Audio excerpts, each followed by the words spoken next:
মাথায় তো হয়ে গেছে। আর আজকে দেখছি মানে এখন দেখছি আর কি বাপি রান্নাঘরে ব্যাপারটা কিরম হলো। ডিম ফাটাচ্ছে বাপি, আর যদিও বাপি হচ্ছে মানে ডিমের অমলেট করতে খুবই ভালো পারে, এটা কিন্তু একদম সত্যি কথা। তা রাতেরবেলা কি ডিমের অমলেট আর রুটি? ও সেই ব্যাপার তো। আর এইদিকে হচ্ছে ফ্রাই প্যানের তেল নিয়ে নেওয়া হয়ে গেছে, আর এইদিকে এখন ফোটানো চলছে। পেঁয়াজটা মনে হচ্ছে বেশি হয়ে গেছে। দুটো ডিম লাগতো, একটাই খাবা? ওকে, দেখি ডিমের অমলেটটা কেমন করতে পারে ভাবি, দেখা যায়।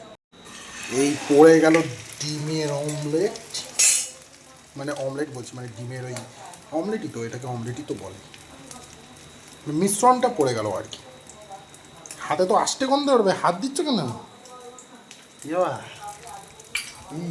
হাত দিচ্ছি গন্ধ উঠবে। ব্যাস, যাই হোক পড়ে গেছে। এটা উল্টাতে পারবো তো? চিনি চিনি বলছি, সরি, পেঁয়াজ তো অতিরিক্ত মাত্রায় লেগেছে মাথায়, কপাল করেছি।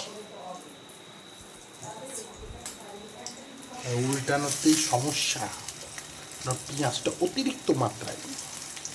দেখা যাক উল্টানো যায় কিনা। এখন উল্টানো চলছে।